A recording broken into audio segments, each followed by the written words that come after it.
Assalamualaikum warahmatullahi wabarakatuh. Jumpa kembali dalam pelajaran biologi. Kali ini kita akan mempelajari tentang sistem pencernaan. Nah, yang pertama kita pelajari adalah tentang zat makanan.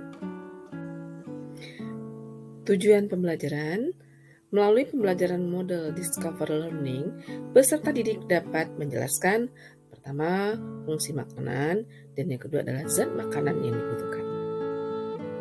Sebelumnya, silakan kalian tonton video yang ada pada link yang tertera.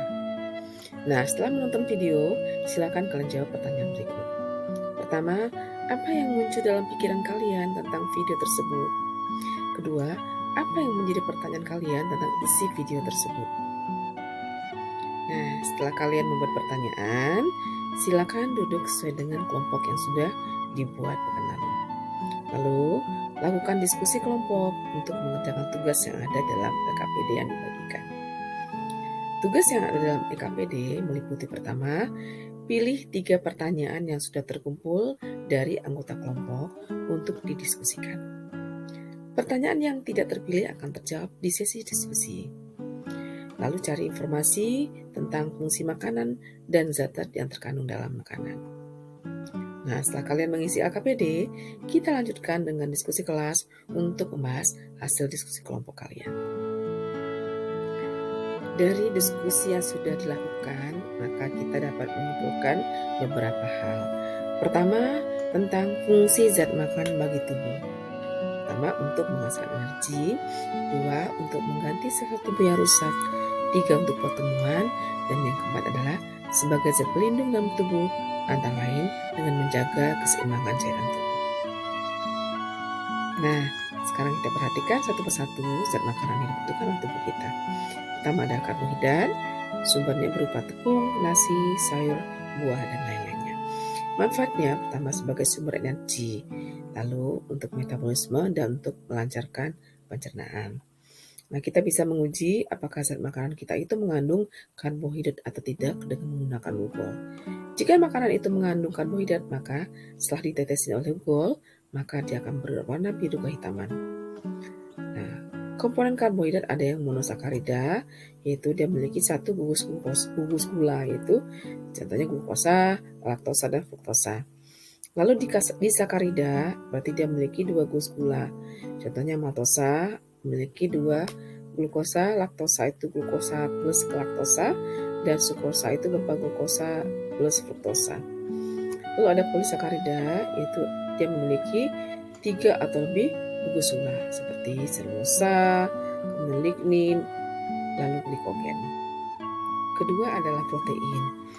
Sumbernya berupa yang hewani berupa telur, daging, dan dia nabati berupa kacang, tahu, tempe, dan toge.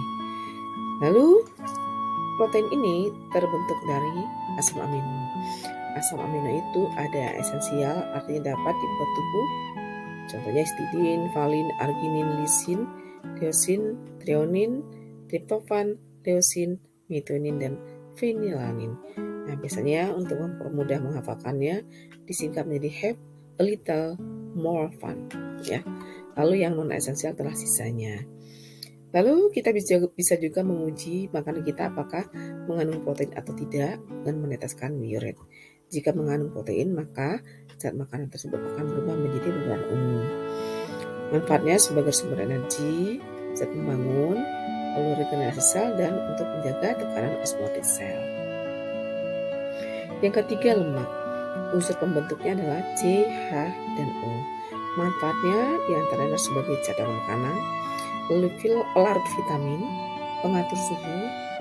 Kemudian kita juga bisa menggolongkan lemak yang berdasarkan pada komposisinya, ada yang asli berupa lilin dan minyak. Lalu yang sederhana berupa asam lemak dan gliserol yang berupa campuran seperti fosfolipid dan glikolipid, ya. Lalu kalau kita lihat lemak itu ada yang lemak jenuh, yaitu ikatannya tunggal, dan lemak tak jenuh, ikatannya rangkap. Ya.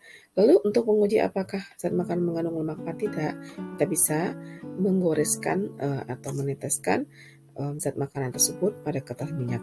Jika mengandung lemak, maka kertas minyaknya menjadi transparan. Yang keempat adalah vitamin. Nah, kita perhatikan pada vitamin bisa kita manfaat vitamin ini. Vitamin A sumbernya adalah wortel dan beet dan kelainannya adalah jika kekurangan vitamin akan menimbulkan penyakit serabi senja.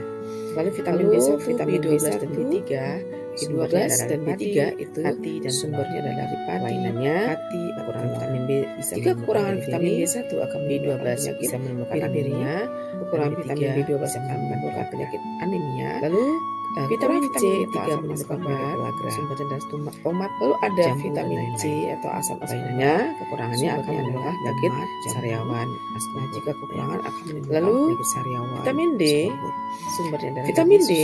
sumbernya adalah susu. Kekurangannya bisa menimbulkan jika kekurangan vitamin D akan menimbulkan penyakit adalah papaya, vitamin E dan lainnya bisa menimbulkan toge dan lain-lain. Lainannya bisa menimbulkan adalah vitamin. Kelima adalah air. Air dalam tubuh diperlukan dalam jumlah yang besar. Fungsinya adalah pertama untuk melarutkan zat makanan, lalu untuk mengangkut zat makanan dari jaringan ke jaringan yang lain, lalu mengangkut zat sampah dari jaringan ke alat ekskresi, dan menjaga stabilitas suhu tubuh. Baiklah, kita sudah mempelajari tentang zat makanan yang dibutuhkan dalam tubuh. Nah, untuk mengetahui tingkat pemahaman kalian, silakan kalian kerjakan post-test yang sudah dibagikan. Nah, selanjutnya pada pertemuan yang berikutnya, kita akan membahas alat-alat pencernaan makanan serta proses yang terjadi di dalam tubuh kita. Sampai jumpa pekan yang akan datang. Assalamualaikum warahmatullahi wabarakatuh.